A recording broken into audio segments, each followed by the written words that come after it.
உங்களுக்கெல்லாம் நான், உங்களுக்காகவே நான்.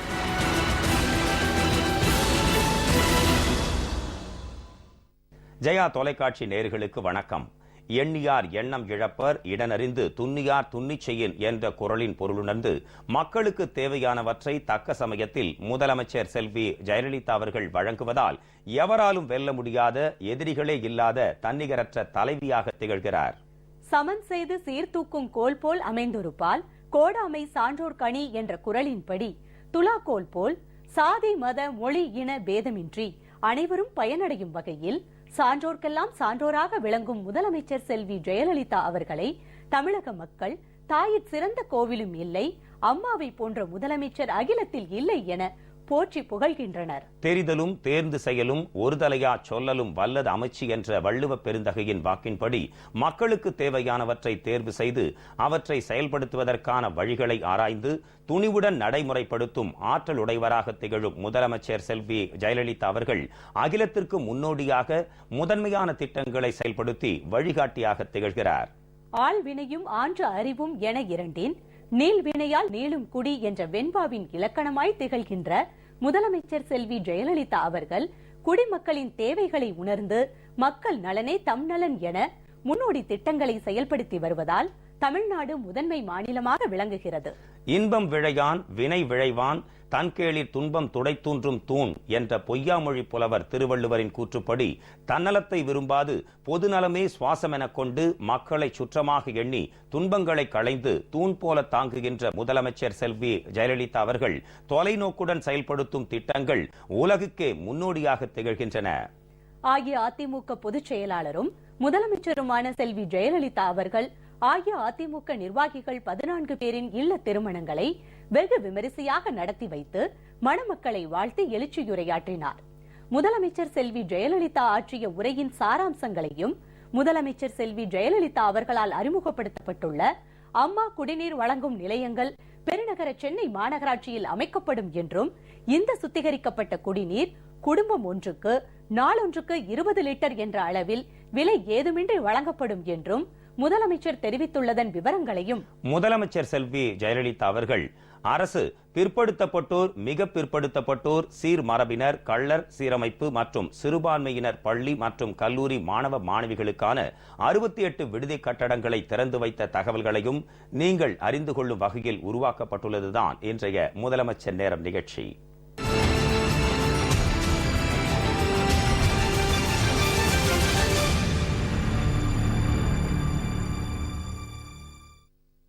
அஇஅதிமுக பொதுச் செயலாளரும் முதலமைச்சருமான செல்வி ஜெயலலிதா அவர்கள் அஇஅதிமுக நிர்வாகிகள் 14 பேரின் இல்ல திருமணங்களை வெகு விமரிசையாக நடத்தி வைத்து மணமக்களை வாழ்த்தி எழுச்சியுரையாற்றினார். முதலமைச்சர் செல்வி ஜெயலலிதா ஆற்றிய உரையில் வாழ்க்கையின் ஏற்றத்தாழ்வுகளை எப்படி எடுத்துக்கொள்ள வேண்டும் என்பதை விளக்கும் வகையில் சிறு கதையை கூறியதுடன் விவேகானந்தரின் கூற்றையும் எடுத்துரைத்தார். உரையில் இடம்பெற்றுள்ள இந்த பகுதியை பார்க்கலாம். அடுத்தவர் மகிழ்ச்சியில் தன் மகிழ்ச்சி அடங்கி இருக்கிறது என்று வாழ்வதே இனிய இல்லறமாகும். வாழ்க்கையில் இன்பமும் இருக்கும், துன்பமும் இருக்கும், ஆதரவும் இருக்கும், எதிர்ப்பும் இருக்கும், லாபமும் இருக்கும், நஷ்டமும் இருக்கும். எதற்கும் அச்சப்படக்கூடாது. எதிர்ப்புகளும் துன்பங்களும் நம்மை புடம் போட்ட தங்கமாக மாற்ற வேண்டும். வாழ்க்கையில் வெற்றி பெற வேண்டுமானால் அடுத்தவர் இயல்பை தெரிந்து கொள்ள வேண்டும். அப்போது அடுத்தவர் என்ன செய்வார்கள் என்பதை அறிந்து நாம் அதற்கேற்ப செயலாற்ற இயலும். ஒருவர் ஆசையாக ஒரு பூனையை வளர்த்தார். அந்த பூனை ஒரு நாள் எலியை பிடித்து கவ்விக்கொண்டு வந்தது. அவருக்கு அது மகிழ்ச்சியாக இருந்தது. மறுநாள் அதே பூனை அவர் ஆசையாக வளர்த்த ஒரு கிளியை கவ்விக்கொண்டு வந்தது. அவருக்கு அது அதிர்ச்சியாக இருந்தது. இன்னொரு நாள் இந்த பூனை எங்கேயோ சென்று காட்டிலிருந்து ஒரு குருவியை பிடித்து கவ்விக்கொண்டு வந்தது. இப்போது அவர் மகிழவும் இல்லை, வருந்தவும் இல்லை. தனக்கு பிடிக்காத எலியை பிடிக்கிற போது இன்பம், தனக்கு பிடித்தமான கிளியை பிடிக்கிற போது துன்பம், தனக்கு சம்பந்தமே இல்லாத குருவியை பிடிக்கிற போது இன்பமும் இல்லை, துன்பமும் இல்லை என்ற நிலை ஏற்பட்டது. எதையாவது பிடிப்பது பூனையின் சுபாவம் என்பதை புரிந்து கொண்டிருந்தால் அதற்கேற்ப தனக்கு துன்பம் ஏற்படாத வகையில் செயலாற்றி இருக்க முடியும். மற்றவர் இயல்பை, மனதை புரிந்து கொள்கிறவர்களே மகிழ்ச்சியாக வாழ முடியும். உங்கள் வளர்ச்சிக்கு நீங்கள் மட்டுமே காரணம். நீங்கள் வளர வேண்டுமென்றால் அது உங்கள் கையில் மட்டுமே உள்ளது. உங்கள் வளர்ச்சியை உங்களை தவிர வேறு யாராலும் மாற்ற முடியாது. இதைத்தான் விவேகானந்தர், நீ எதை நினைக்கிறாயோ அதுவாக ஆகிறாய். உன்னை வலிமை உடையவன் என்று நினைத்தால் வலிமை படைத்தவன் ஆவாய். உன்னால் சாதிக்க இயலாத காரியம் என்று எதுவும் இருப்பதாக ஒருபோதும் நினைக்காதே என்றார். முதலமைச்சர் செல்வி ஜெயலலிதா அவர்கள் ஆற்றிய எழுச்சி உரையில் தந்தை மகனுக்கு அரசியல் கற்றுக் கொடுக்கும் நிகழ்வு அமைந்த கதையை எடுத்துரைத்து பேரறிஞர் அண்ணாவின் பேச்சை மேற்கோள் காட்டி தொண்டர்களுக்கு உழைப்பின் மேன்மையை விளக்கி மணமக்கள் தமிழின் சுவை போல் ஒருங்கிணைந்து 16 பேறுகள் பெற்று பெருவாழ்வு வாழ வேண்டும் என வாழ்த்தினார். அரசியலில் உள்ளவர்களுக்கு அரசியல் வாழ்க்கையே பாடம் கற்றுக் கொடுக்கும். ஒரு சின்ன பையன் தன் தந்தையிடம் சென்று, அப்பா, எனக்கு அரசியல் பாடம் கற்றுக்கொடு என்றான். உடனே தந்தை தனது மகனை பார்த்து, மகனே, அரசியல் பணி என்பது ஆபத்தானது.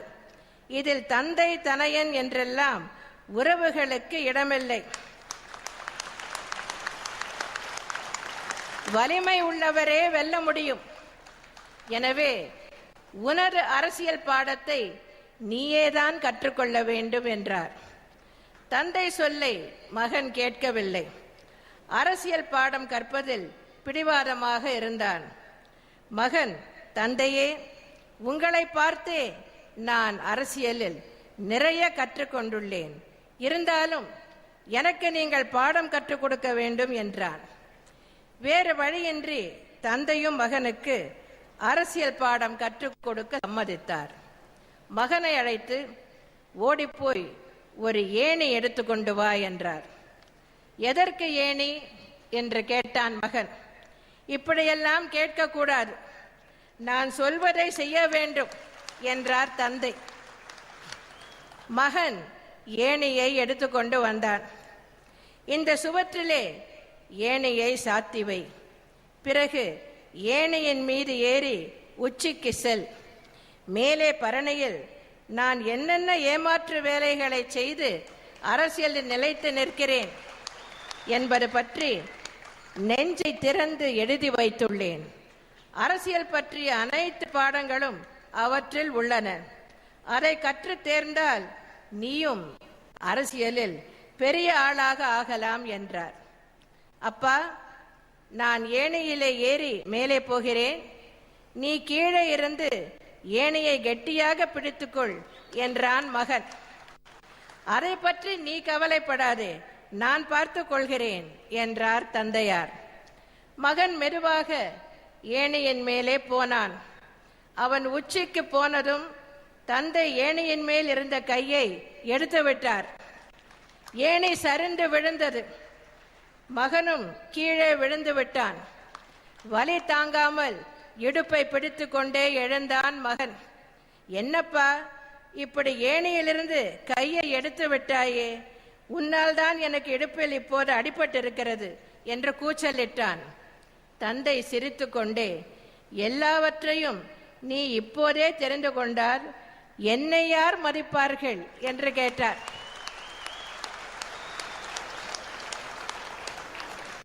இதுதான் அரசியலில் முதல் பாடம் என்று தெரிந்து கொண்ட மகன் அப்பனாக இருந்தாலும் நம்பக்கூடாது, நம்மை நாமே தான் வளர்த்து கொள்ள வேண்டும் என்று முடிவெடுத்தான்.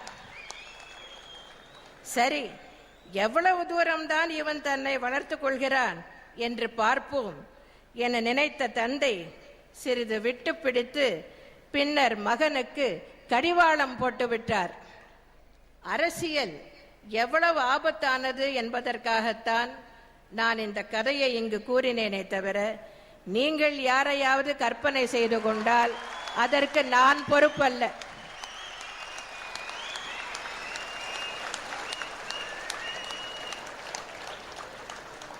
தமிழ்நாட்டின் நலன்கள் மீதோ தமிழக மக்களின் நலன்கள் மீதோ அக்கறை இல்லாத எதிர்க்கட்சிகள் பொய் பிரச்சாரங்களை மேற்கொண்டுள்ளன. அவர்களது ஒரே குறிக்கோள் மக்கள் சக்தி படைத்த மாபெரும் இயக்கமாம் அனைத்து இந்திய அண்ணா திராவிட முன்னேற்ற கழகத்தை வசைபாடுவதுதான். நம் வளர்ச்சி பொறுக்காமல் அவர்கள் நம்மை வசைபாடுகிறார்கள். இதுதான் நம் வளர்ச்சியின் அளவுகோல். பிறர் ஏசும் ஏச்சை உரமாக்கிக் கொண்டு வளர வேண்டும் என்று அடிக்கடி பேரறிஞர் அண்ணா அவர்கள் கூறுவார்கள். பேரறிஞர் அண்ணாவின் பொன்மொழிக்கேற்ப பிறர் ஏசும் ஏச்சை உரமாக்கிக் கொண்டு மக்கள் மீது அதிக அன்பும் அக்கறையும் மரியாதையும் கொண்ட இயக்கமாக விளக்கிக் கொண்டிருக்கிற ஒரே இயக்கம் நமது இதய தெய்வம் புரட்சி தலைவர் எம்ஜிஆர் அவர்கள் தோற்றுவித்த மாபெரும் இயக்கமாம் அனைத்து இந்திய அண்ணா திராவிட முன்னேற்ற கழகம் என்பதை இங்கே சொல்லிக் கொள்வதில் நான் பெருமைப்படுகிறேன்.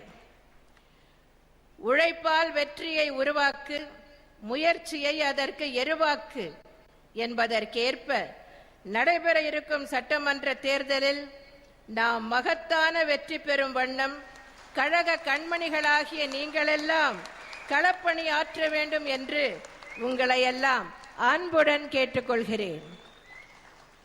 உங்களால் முடியாதது வேறு எவரால் முடியும்? நிச்சயம் இதை நீங்கள் செய்து முடிப்பீர்கள் என்ற நம்பிக்கை எனக்கு உண்டு என்பதை தெரிவித்து, இல்லறம் அல்லது நல்லறம் அன்று என்னும் இன்மொழி வழி இணைந்து உறவினர் நண்பர் புடைசூழ மன வாழ்க்கை என்னும் ஓடத்தில் பயணம் செய்ய தொடங்கியிருக்கும் மணமக்கள் தேனின் இனிமை போலும் தமிழின் சுவை போலும் ஒருங்கிணைந்து பெற்றோர் சுற்றத்தார் நல்லறம் காத்து 16 பெற்று பெரு வாழ்வு வாழ வேண்டும் என்று மனதார வாழ்த்தி, அண்ணா நாமம் வாழ்க, புரட்சி தலைவர் எம்ஜிஆர் நாமம் வாழ்க என்று கூறி விடைபெறுகிறேன். நன்றி, வணக்கம். முதலமைச்சர் செல்வி ஜெயலலிதா அவர்கள் ஏழை எளிய மக்களும் சுத்திகரிக்கப்பட்ட குடிநீர் பெற ஏதுவாக அம்மா குடிநீர் திட்டத்தை அறிவித்துள்ளார். இத்திட்டத்தின் கீழ் முதற்கட்டமாக பெருநகர சென்னை மாநகராட்சியில் ஏழை மக்கள் அதிகம் வசிக்கும் 100 இடங்கள் தேர்ந்தெடுக்கப்பட்டு எதிர்மறை சவ்வூடு பரவுதல் மூலம் சுத்திகரிக்கப்பட்ட குடிநீர் வழங்கும் நிலையங்கள் அமைக்கப்படும் என்றும், இந்த சுத்திகரிக்கப்பட்ட குடிநீர் குடும்பம் ஒன்றுக்கு நாளொன்றுக்கு 20 லிட்டர் என்ற அளவில் விலை ஏதுமின்றி வழங்கப்படும் என்றும் முதலமைச்சர் தெரிவித்துள்ளார். முதலமைச்சர் செல்வி ஜெயலலிதா அவர்கள் வெளியிட்டுள்ள அறிக்கையின் சாராம்சங்களை விரிவாக காணலாம். முதலமைச்சர் செல்வி ஜெயலலிதா வெளியிட்டுள்ள அறிக்கையில், தமிழகத்தில் உள்ள அனைத்து மக்களுக்கும் பாதுகாக்கப்பட்ட குடிநீர் வழங்கப்பட வேண்டும் என்பதன் அடிப்படையில் கூட்டு குடிநீர் திட்டம், ஆற்று நீரை ஆதாரமாக கொண்டு குடிநீர் வழங்கும் திட்டம், தனி மின்விசை திட்டம் என எண்ணற்ற குடிநீர் திட்டங்களை தமது தலைமையிலான அரசு செயல்படுத்தி வருவதாக குறிப்பிட்டுள்ளார். கடந்த 56 மாதங்களில் 41 கூட்டு குடிநீர் திட்டங்கள் மற்றும் இதர குடிநீர் திட்டங்கள் 7324 கோடியே 34 லட்சம் ரூபாய் செலவில் செயல்படுத்தப்பட்டுள்ளன. மேலும் 6602 கோடியே 78 லட்சம் ரூபாய் மதிப்பிலான 69 திட்டப் பணிகள் முன்னேற்றத்தில் உள்ளன. இதன் காரணமாக அனைத்து குடியிருப்புகளும் பாதுகாக்கப்பட்ட குடிநீர் பெறுவது உறுதி செய்யப்பட்டுள்ளது. குடிநீர் பற்றாக்குறை உள்ள 69 ஊரக குடியிருப்புகள் மற்றும் 30 பேரூராட்சிகள் ஆகியவற்றில் எதிர்மறை சவ்வூடு பரவுதல் நிலையங்கள் அமைத்து குடிநீர் வழங்கிட தாம் ஏற்கனவே உத்தரவிட்டதன் அடிப்படையில் அந்த பணிகள் நடைபெற்று வருவதாக முதலமைச்சர் செல்வி ஜெயலலிதா தெரிவித்துள்ளார். சென்னை நகரில் வசதி படைத்தோர் மினரல் வாட்டர் என்று பொதுவாக சொல்லப்படும் எதிர்மறை சவ்வூடு பரவுதல், அதாவது ரிவர்ஸ் ஆஸ்மாசிஸ் மூலம் சுத்திகரிக்கப்பட்ட குடிநீரை வாங்கி பயன்படுத்துகின்றனர். இந்த குடிநீரை தாங்களும் வாங்கி பருக வேண்டும் என்பது ஏழை எளிய மக்களின் விருப்பமாகும். இதனை நிறைவேற்றும் வகையில் அம்மா குடிநீர் திட்டம் என்ற ஒரு புதிய திட்டத்தினை செயல்படுத்த தாம் ஆணையிட்டுள்ளதாக முதலமைச்சர் செல்வி ஜெயலலிதா குறிப்பிட்டுள்ளார். இதன்படி முதற்கட்டமாக பெருநகர சென்னை மாநகராட்சியில் ஏழை எளிய மக்கள் அதிகம் வசிக்கும் 100 தெரிந்தெடுக்கப்பட்ட இடங்களில் எதிர்மறை சவ்வூடு பரவுதல் மூலம் சுத்திகரிக்கப்பட்ட குடிநீர் வழங்கும் நிலையங்கள் அமைக்கப்படும். இவை ஒவ்வொன்றும் மணிக்கு 2000 லிட்டர் நீர் சுத்திகரிப்பு திறன் கொண்டதாக இருக்கும். தேவைக்கேற்ப இதன் செயல்திறன் அதிகரிக்கப்படும். இந்த சுத்திகரிக்கப்பட்ட குடிநீர் ஆய்வகங்கள் மூலம் பரிசோதிக்கப்பட்டு அதன் தரம் உறுதி செய்யப்படும்.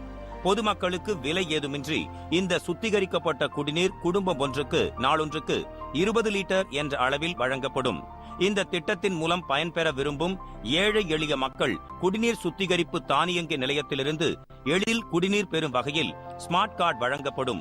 தமது அரசின் இந்த நடவடிக்கை ஏழை எளிய மக்களும் மினரல் வாட்டர் என சொல்லப்படும் சுத்திகரிக்கப்பட்ட குடிநீர் பெற வழிவகுக்கும் என முதலமைச்சர் செல்வி ஜெயலலிதா தெரிவித்துள்ளார்.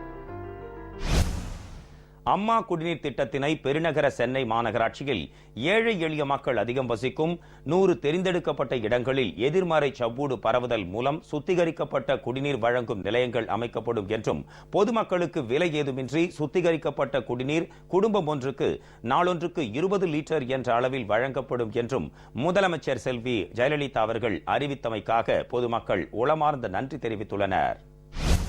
மாண்புமிகு புரட்சித் தலைவி அம்மா அவர்கள் பலவித திட்டங்கள் தண்ணீர் சம்பந்தமாக அறிவிச்சிருக்காங்க. இதுல கோஹினூர் வைரம் போல இது ஒளிரக்கூடிய மிக உன்னதமான திட்டம்.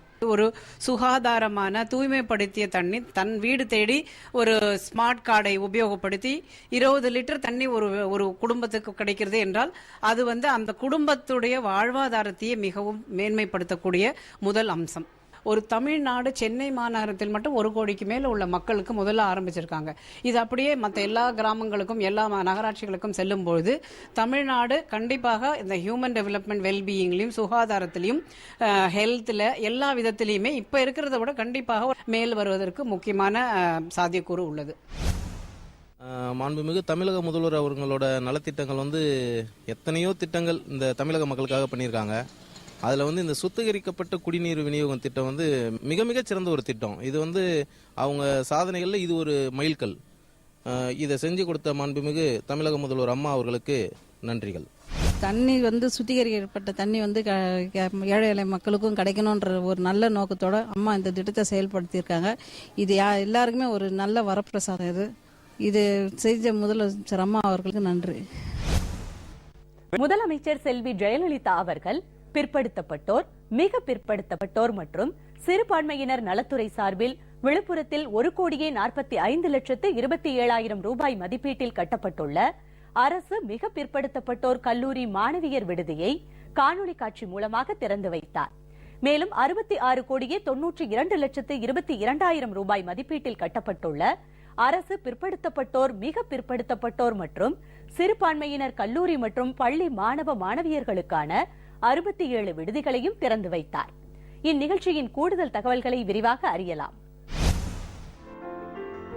பிற்படுத்தப்பட்டோர், மிக பிற்படுத்தப்பட்டோர் மற்றும் சிறுபான்மையின மாணவ மாணவியர் இடைநிற்றல் இன்றி கல்வி கற்றிடவும், அவர் தம் கல்வி மற்றும் சமூக மேம்பாட்டிற்கும் வளர்ச்சிக்கும் நல்வாழ்விற்கும் புதிய பள்ளி கட்டடங்கள் கட்டுதல், விடுதி கட்டடங்கள் கட்டுதல், மாவட்ட அளவில் அதிக மதிப்பெண்கள் பெறும் மாணவ மாணவியருக்கு வழங்கப்படும் ஊக்கத்தொகையை உயர்த்தியது போன்ற பல்வேறு திட்டங்களை முதலமைச்சர் செல்வி ஜெயலலிதா தலைமையிலான அரசு முனைப்புடன் செயல்படுத்தி வருகிறது. அந்த வகையில் விழுப்புரத்தில் 1,45,27,000 ரூபாய் மதிப்பீட்டில் 9,853 சதுர அடி கட்டட பரப்பளவில் தரை மற்றும் 2 தளங்களுடன் கட்டப்பட்டுள்ள அரசு மிக பிற்படுத்தப்பட்டோர் கல்லூரி மாணவியர் விடுதி கட்டடத்தை முதலமைச்சர் செல்வி ஜெயலலிதா காணொலி காட்சி மூலமாக திறந்து வைத்தார். மேலும் திருவள்ளூர், திருவண்ணாமலை, கடலூர், தஞ்சாவூர், நாகப்பட்டினம், திருவாரூர், விருதுநகர், தூத்துக்குடி, கன்னியாகுமரி, வேலூர், திருச்சிராப்பள்ளி, கரூர், புதுக்கோட்டை, திருநெல்வேலி, மதுரை, ஈரோடு ஆகிய மாவட்டங்களில் 21,59,44,000 ரூபாய் மதிப்பீட்டில் கட்டப்பட்டுள்ள அரசு பிற்படுத்தப்பட்டோர் பள்ளி மாணவ மாணவியர்களுக்கான 25 விடுதிகள், சிவகங்கை மாவட்டம் காரைக்குடி மற்றும் கோயம்புத்தூர் மாவட்டம் கவுண்டம்பாளையம் ஆகிய இடங்களில் 1,94,89,000 ரூபாய் மதிப்பீட்டில் கட்டப்பட்டுள்ள அரசு பிற்படுத்தப்பட்டோர் கல்லூரி மாணவர்களுக்கான 2 விடுதிகள், திருவாரூர் மாவட்டம் மன்னார்குடி, தேனி மாவட்டம் பெரியகுளம் மற்றும் நீலகிரி மாவட்டம் கூடலூர் ஆகிய இடங்களில் 2,64,92,000 ரூபாய் மதிப்பீட்டில் கட்டப்பட்டுள்ள அரசு பிற்படுத்தப்பட்டோர் கல்லூரி மாணவியர்களுக்கான 3 விடுதிகள், விழுப்புரம், தஞ்சாவூர், திருச்சிராப்பள்ளி, கிருஷ்ணகிரி, பெரம்பலூர், திருவாரூர், நாகப்பட்டினம், தேனி, கரூர், தூத்துக்குடி ஆகிய மாவட்டங்களில் 10,11,76,000 ரூபாய் மதிப்பீட்டில் கட்டப்பட்டுள்ள அரசு மிக பிற்படுத்தப்பட்டோர் பள்ளி மாணவ மாணவியர்களுக்கான 12 விடுதிகள் திருவண்ணாமலை, கடலூர், விழுப்புரம், தஞ்சாவூர், அரியலூர், பெரம்பலூர், தேனி, திண்டுக்கல், சிவகங்கை, நாமக்கல், தருமபுரி, கிருஷ்ணகிரி, சேலம், திருவாரூர் ஆகிய மாவட்டங்களில் 26,92,82,000 ரூபாய் மதிப்பீட்டில் கட்டப்பட்டுள்ள அரசு மிக பிற்படுத்தப்பட்டோர் கல்லூரி மாணவ மாணவியர்களுக்கான 20 விடுதிகள் திருவாரூர் மாவட்டம் வலங்கைமான் சீர்மரபினர் பள்ளி மாணவர் விடுதி, வேலூர் மாவட்டம் வாணியம்பாடி, கோயம்புத்தூர் மாவட்டம் கோயம்புத்தூர், திருநெல்வேலி மாவட்டம் கடையநல்லூர் ஆகிய இடங்களில் சிறுபான்மையினர் பள்ளி மற்றும் கல்லூரி மாணவியர் விடுதிகள், தேனி மாவட்டம் காமையகவுண்டன்பட்டி கள்ளர் சீரமைப்பு பள்ளி மாணவர் விடுதி என 3,68,39,000 ரூபாய் மதிப்பீட்டில் கட்டப்பட்டுள்ள 5 விடுதிகள் என மொத்தம் 68,37,40,49,000 ரூபாய் மதிப்பீட்டில் கட்டப்பட்டுள்ள அரசு பிற்படுத்தப்பட்டோர், மிக பிற்படுத்தப்பட்டோர், சீர்மரபினர், கள்ளர் சீரமைப்பு மற்றும் சிறுபான்மையினர் பள்ளி மற்றும் கல்லூரி மாணவ மாணவியர்களுக்கான 68 விடுதி கட்டடங்களை முதலமைச்சர் செல்வி ஜெயலலிதா திறந்து வைத்தார். இந்த விடுதிகளில் கிரானைட் சமையல் மேடை, குடிநீர் சுத்திகரிக்கும் கருவி, சூரிய ஒளி மூலம் நீரை சூடுபடுத்தும் கருவி, மின்சார புகைபோக்கி, தரைதள தண்ணீர் சேமிப்பு தொட்டி, குளிர்சாதன பெட்டி, விடுதியில் உள்ள விளக்குகள் மற்றும் மின் விசிறிகளுக்கு தேவையான மின்சாரம் உற்பத்தி செய்திட 1 kWp திறன் கொண்ட சூரிய ஒளி போட்டோ வோல்டிக் பவர் பிளான்ட், மேம்படுத்தப்பட்ட சமையல் கூடம், மாற்றுத்திறனாளி மாணவர்களுக்கென பிரத்யேகமான கழிவறை உள்ளிட்ட வசதிகள் செய்து தரப்பட்டுள்ளன. அரசு பிற்படுத்தப்பட்டோர், மிக பிற்படுத்தப்பட்டோர், சீர்மரபினர், கள்ளர் சீரமைப்பு மற்றும் சிறுபான்மையினர் பள்ளி மற்றும் கல்லூரி மாணவ மாணவியர்களுக்கான விடுதி கட்டடங்களை முதலமைச்சர் செல்வி ஜெயலலிதா அவர்கள் திறந்து வைத்தமைக்காக மாணவ மாணவிகள் உளமார்ந்த நன்றி தெரிவித்துள்ளனர். புதுசாக கட்டியிருக்கிற இந்த ஹாஸ்டல் வந்து எல்லா விதத்துலேயும் ஃபெசிலிட்டிஸ் இருக்குது. வாட்டர் ஃபெசிலிட்டி பத்தாத்துக்கு காலேஜுக்கு எதிர்த்தாப்புல இருக்கிறதுனால ஈஸியாக போயிட்டு வர முடியும், சேஃபாகவும் இருப்போம். இந்த ஹாஸ்டலை கட்டி தந்த தமிழ்நாடு முதலமைச்சர் அம்மா அவர்களுக்கு எங்கள் எல்லாருடைய சார்பாகவும் நன்றியை தெரிவித்துக் கொள்கிறோம். இப்போ அம்மா வந்து பெரிய ஹாஸ்டல் கட்டி கொடுத்துக்கிறாங்க. அங்கே வந்து சத்தான உணவு, குளிர் வசதி, டாய்லெட் வசதி, எல்லாமே ஹீட்டர் வசதி எல்லாமே இருக்குது. அதன் மூலம் ஃபேன் வசதி எல்லாமே, லைட் வசதி எல்லாமே இருக்கிறதால எங்களுக்கு நல்லா படிக்க முடியுது. இது செஞ்சு கொடுத்த அம்மாவுக்கு நன்றி தெரிவிச்சுக்கிறோம். கடைநல்லூரில் வந்து ஹாஸ்டல் கட்டி அதில் வந்து வசதி எல்லாம் அதிகமாக இருக்குது. எங்களுக்கு நல்ல வசதியாக ஹாஸ்டல் கட்டி தந்த முதலமைச்சர் அம்மா அவர்களுக்கு நன்றி. குளியலறை, கழிப்பறை, அப்புறம் தண்ணீர் வசதி எல்லாம் ஏற்படுத்தி கொடுத்துருக்காங்க. இங்கேருந்து படிக்கிறதுக்கு எந்த கஷ்டமும் இல்லை. நல்ல முறையில் இங்கேருந்து படிக்கிறோம். வசதி ஏற்படுத்தி கொடுத்ததுக்கு முதலமைச்சர் அம்மா அவங்களுக்கு நன்றியை தெரிவித்துக்கிறேன். படிக்கிறதுக்கு நல்லா அமைதியாக காற்றோட்டமாக இருக்குது. இதனால் எங்களால் நிறைய மார்க் ஸ்கோர் பண்ண முடியும். டெய்லி டிஃப்ரெண்டான வெரைட்டி சாப்பாடு போடுறாங்க. அது எங்களுக்கு ரொம்ப மகிழ்ச்சியாக இருக்குது. இது எங்களுக்கு கட்டி கொடுத்த தமிழக முதலமைச்சர் அம்மா அவர்களுக்கு ரொம்ப நன்றியை தெரிவிச்சுக்கோங்க.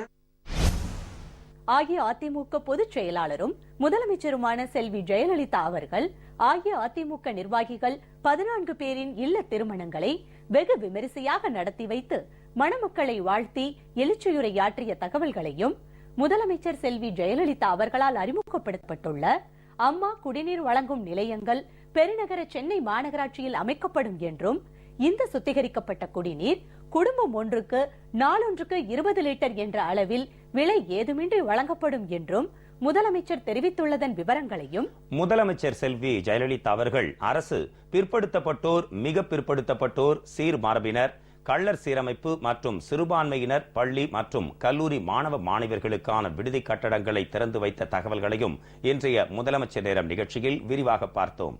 அடுத்த முதலமைச்சர் நேரம் நிகழ்ச்சியில் முதலமைச்சர் செல்வி ஜெயலலிதா அவர்களின் தலைமையிலான அஇஅதிமுக அரசின் முன்னோடி திட்டங்கள் குறித்து பார்ப்போம். நன்றி, வணக்கம்.